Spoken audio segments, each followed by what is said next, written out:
लीजिए सुनिए मुंशी प्रेमचंद के लिखे कथा संग्रह मानसरोवर 2 की कहानी नेऊर, मेरी यानी समीर गोस्वामी की आवाज में।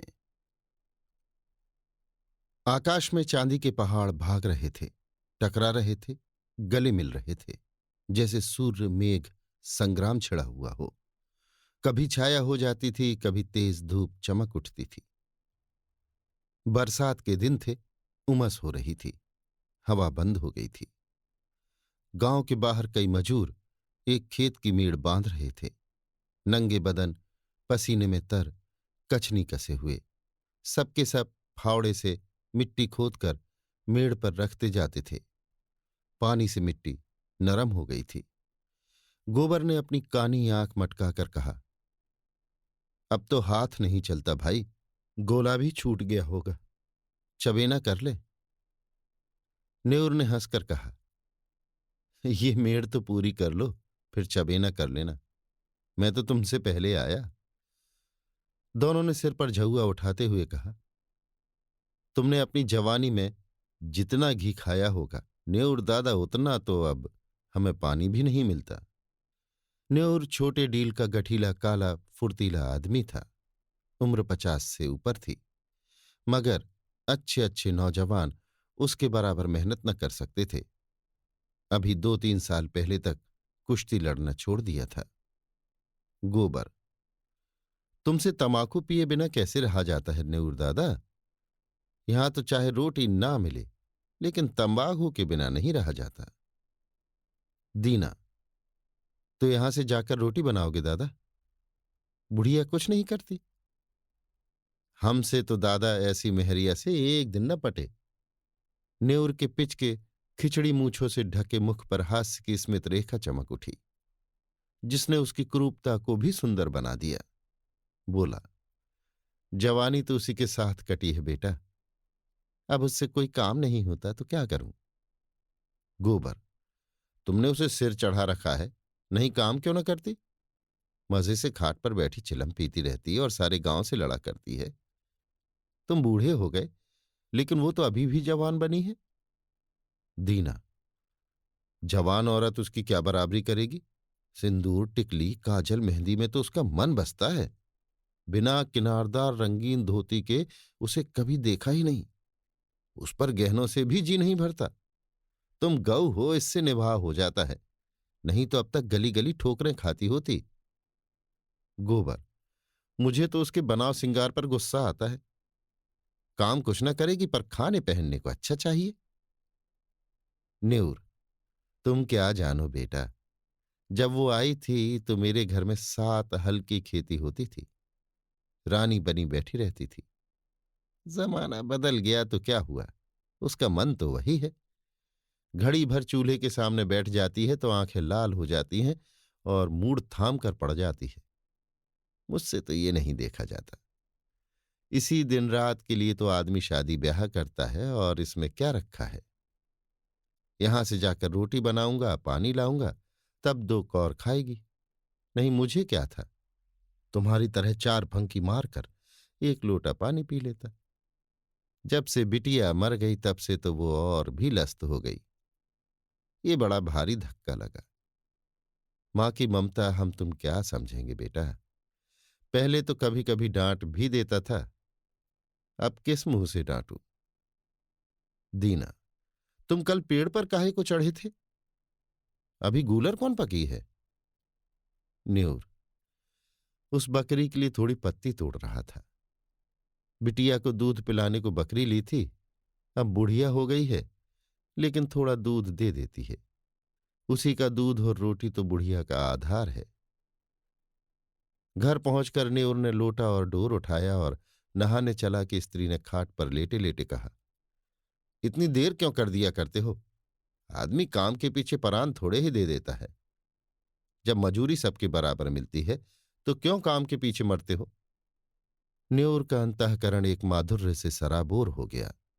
उसके आत्मसमर्पण से भरे हुए प्रेम में मैं की गंध भी तो नहीं थी। कितना स्नेह है, और किसे उसके आराम की, उसके मरने जीने की चिंता है। फिर वो क्यों ना अपनी बुढ़िया के लिए मरे। बोला, तू उस जन्म में कोई देवी रही होगी बुधिया। सच। अच्छा रहने दो ये चापलूसी। हमारे आगे अब कौन बैठा हुआ है जिसके लिए इतना हाय हाय करते हो? न्योर गज भर की छाती किए स्नान करने चला गया। लौटकर उसने मोटी मोटी रोटियां बनाई। आलू चूल्हे में डाल दिए थे, उनका भुर्ता बनाया। फिर बुधिया और वो दोनों साथ खाने बैठे। बुधिया, मेरी जात से तुम्हें कोई सुख न मिला। पड़े पड़े खाती हूं और तुम्हें तंग करती हूं। इससे तो कहीं अच्छा था कि भगवान मुझे उठा लेते। भगवान आएंगे तो मैं कहूंगा पहले मुझे ले चलो, तब इस सूनी झोपड़ी में कौन रहेगा? तुम न रहोगे तो मेरी क्या दशा होगी, ये सोचकर मेरी आंखों में अंधेरा आ जाता है। मैंने कोई बड़ा पुण्य किया था कि तुम्हें पाया। किसी और के साथ मेरा भला क्या निबाह होता। ऐसे मीठे संतोष के लिए न्योर क्या नहीं कर डालना चाहता था। आलसिन, लोभिन, स्वार्थिन बुधिया अपनी जीभ पर केवल मिठास रखकर न्योर को नचाती रहती थी, जैसे कोई शिकारी कटिये में चारा डालकर मछली को खिलाता है। पहले कौन मरे, इस विषय पर आज ये पहली बार बातचीत न हुई थी। इसके पहले भी कितनी ही बार ये प्रश्न उठा था और यूं ही छोड़ दिया गया था। लेकिन न जाने क्यों न्योर ने अपनी डिग्री कर ली थी और उसे निश्चय था कि पहले मैं जाऊंगा।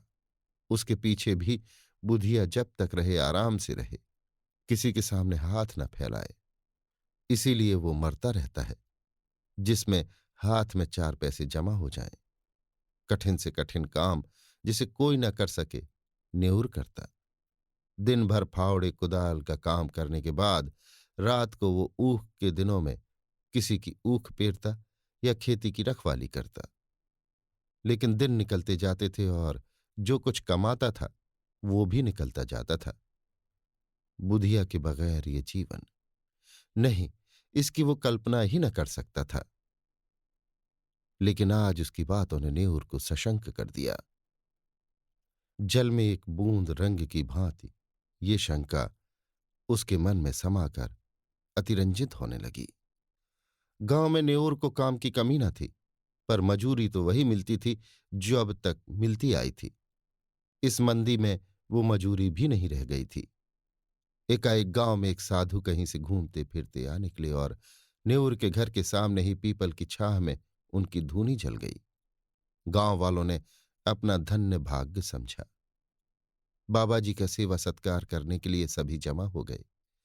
कहीं से लकड़ी आ गई, कहीं से बिछाने को कंबल, कहीं से आटा दाल। न्योर के पास क्या था? बाबा जी के लिए भोजन बनाने की सेवा उसने ली। चरस आ गई, दम लगने लगा। 2-3 दिन में ही बाबा जी की कीर्ति फैलने लगी। वो आत्मदर्शी हैं, भूत भविष्य की बात बता देते हैं। लोभ तो छू नहीं गया। पैसा हाथ से नहीं छूते और भोजन भी क्या करते हैं। 8 पहर में 1-2 बाटियां खा ली, लेकिन मुख दीपक की तरह दमक रहा है। कितनी मीठी बानी है। सरल हृदय न्योर बाबा जी का सबसे बड़ा भक्त था। उस पर कहीं बाबा जी की दया हो गई तो पारस ही हो जाएगा, सारा दुख दलिद्दर मिट जाएगा। भक्तजन एक एक करके चले गए थे। खूब कड़ाके की ठंड पड़ रही थी। केवल न्योर बैठा बाबा जी के पांव दबा रहा था। बाबा जी ने कहा, बच्चा, संसार माया है, इसमें क्यों फंसे हो? न्योर ने नतमस्तक होकर कहा, अज्ञानी हूं महाराज, क्या करूं? स्त्री है, उसे किस पर छोड़ूं? तू समझता है तू स्त्री का पालन करता है, और कौन सहारा है उसे बाबा जी? ईश्वर कुछ नहीं है, तू ही सब कुछ है। न्योर के मन में जैसे ज्ञान उदय हो गया। तू इतना अभिमानी हो गया है, तेरा इतना दिमाग, मजदूरी करते करते जान जाती है और तू समझता है मैं ही बुढ़िया का सब कुछ हूं। प्रभु जो संसार का पालन करते हैं, तू उनके काम में दखल देने का दावा करता है। उसके सरल ग्रामीण हृदय में आस्था की एक ध्वनि सी उठकर उसे धिक्कारने लगी। बोला, अज्ञानी हूं महाराज। इससे ज्यादा वो और कुछ न कह सका। आंखों से दीन विषाद के आंसू गिरने लगे। बाबा जी ने तेजस्विता से कहा, देखना चाहता है ईश्वर का चमत्कार? वो चाहे तो क्षण भर में तुझे लखपति कर दे। क्षण भर में तेरी सारी चिंताएं हर ले। मैं उसका एक तुच्छ भक्त हूं, काकविष्ठा, लेकिन मुझ में भी इतनी शक्ति है कि तुझे पारस बना दूं। तू साफ दिल का सच्चा ईमानदार आदमी है, मुझे तुझ पर दया आती है। मैंने इस गांव में सबको ध्यान से देखा, किसी में भक्ति नहीं, विश्वास नहीं। तुझ में मैंने भक्त का हृदय पाया। तेरे पास कुछ चांदी है? न्योर को जान पड़ रहा था कि सामने स्वर्ग का द्वार है। 10-5 रुपए होंगे महाराज। कुछ चांदी के टूटे फूटे गहने नहीं है?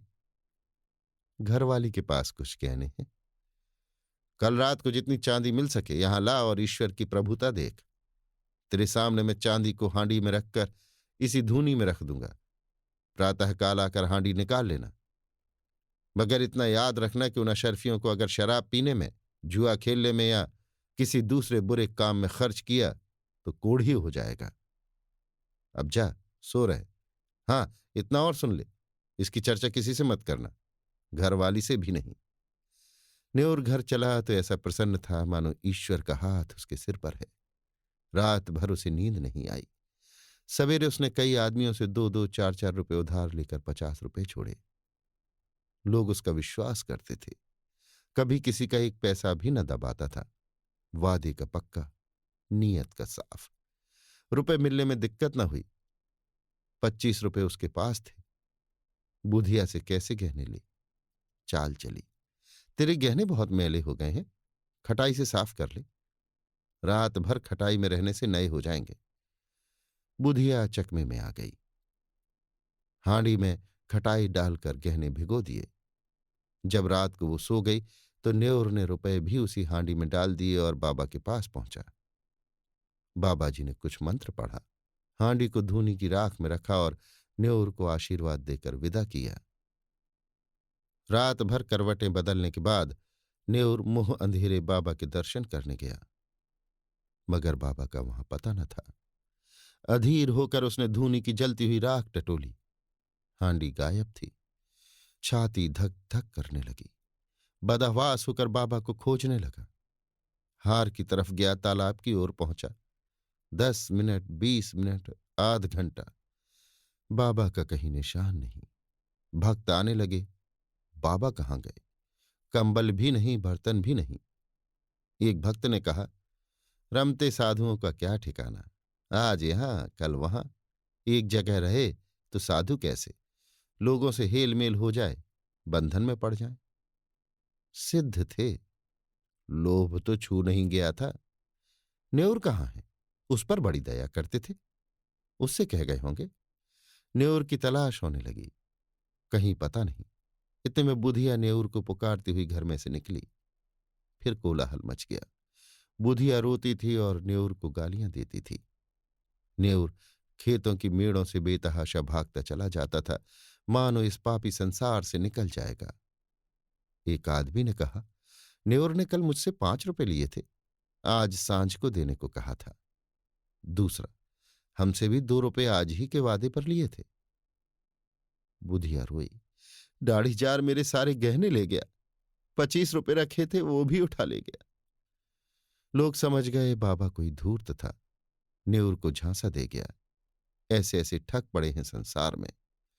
न्योर के बारे में किसी को ऐसा संदेह नहीं था। बेचारा सीधा आदमी आ गया पट्टी में, मारे लाज के कहीं छिपा बैठा होगा। 3 महीने गुजर गए। झांसी जिले में धसान नदी के किनारे एक छोटा सा गांव है, काशीपुर। नदी के किनारे एक पहाड़ी टीला है। उसी पर कई दिन से एक साधु ने अपना आसन जमाया है।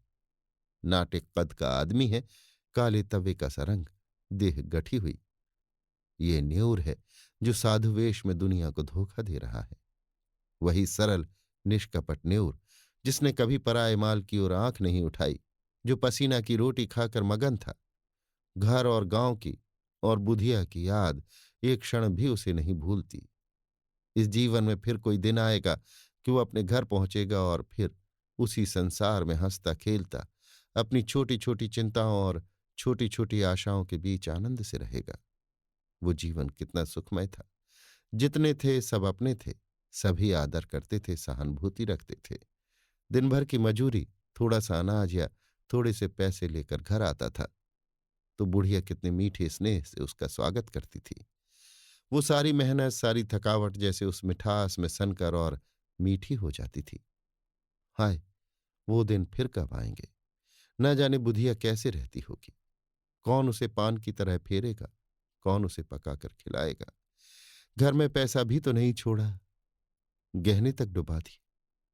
तब उसे क्रोध आता कि उस बाबा को पा जाए तो कच्चा ही खा जाए। हाय लोभ! उसके अनन्य भक्तों में एक सुंदरी युवती भी थी, जिसके पति ने उसे त्याग दिया था। उसका बाप फौजी पेंशनर था। एक पढ़े लिखे आदमी से लड़की का विवाह किया, लेकिन लड़का मां के कहने में था और युवती की अपनी सास से न पटती थी। वो चाहती थी शौहर के साथ सास से अलग रहे। शौहर अपनी मां से अलग होने पर राजी न हुआ। बहू रूठ कर मैके चली आई। तब से 3 साल हो गए थे और ससुराल से एक बार भी बुलावा न आया, न पतिदेव ही आए। युवती किसी तरह पति को अपने वश में कर लेना चाहती थी। महात्माओं के लिए किसी का दिल फेर देना ऐसा क्या मुश्किल है? हाँ, उनकी दया चाहिए। एक दिन उसने एकांत में बाबा जी से अपनी विपत्ति कह सुनाई। नेउर को जिस शिकार की टोह थी, वो आज मिलता हुआ जान पड़ा। गंभीर भाव से बोला, बेटी, मैं न सिद्ध हूं, न महात्मा, न मैं संसार के झमेले में पड़ता हूं, पर तेरी श्रद्धा और प्रेम देखकर तुझ पर दया आती है। भगवान ने चाहा तो तेरा मनोरथ पूरा हो जाएगा। आप समर्थ हैं और मुझे आपके ऊपर विश्वास है। भगवान की जो इच्छा होगी वही होगा। इस अभाग्नि का डोगा आप ही पार लगा सकते हैं। भगवान पर भरोसा रखो। मेरे भगवान तो आप ही हो। न्योर ने मानो धर्म संकट में पड़कर कहा, लेकिन बेटी, उस काम में बड़ा अनुष्ठान करना पड़ेगा, और अनुष्ठान में सैकड़ों हजारों का खर्च है। उस पर भी तेरा काज सिद्ध होगा या नहीं, ये मैं नहीं कह सकता। हाँ, मुझसे जो कुछ हो सकेगा वो मैं कर दूंगा, पर सब कुछ भगवान के हाथ में है। मैं माया को हाथ से नहीं छूता, लेकिन तेरा दुख नहीं देखा जाता। उसी रात को युवती ने अपने सोने के गहनों की पोटली लाकर बाबा जी के चरणों पर रख दी। बाबा जी ने कांपते हुए हाथों से पोटली खोली और चंद्रमा के उज्ज्वल प्रकाश में आभूषणों को देखा। उनकी आंखें झपक गईं। ये सारी माया उनकी है। वो उनके सामने हाथ बांधे कह रही थी, मुझे अंगीकार कीजिए। कुछ भी तो करना नहीं है, केवल पोटली लेकर अपने सिराहने रख लेना है और युवती को आशीर्वाद देकर विदा कर देना है। प्रातःकाल वो आएगी। उस वक्त वो उतनी दूर होंगे जहां तक उनकी टांगे ले जाएंगी। ऐसा आशातीत सौभाग्य! जब वो रुपयों से भरी थैलियां लिए गांव में पहुंचेंगे और बुधिया के सामने रख देंगे, ओह, इससे बड़े आनंद की तो वो कल्पना भी नहीं कर सकते। लेकिन न जाने क्यों इतना जरा सा काम भी उससे नहीं हो सकता। वो पोटरी को उठाकर अपने सिराहने कंबल के नीचे दबाकर नहीं रख सकता। है कुछ नहीं, पर उसके लिए असूझ है, असाध्य है।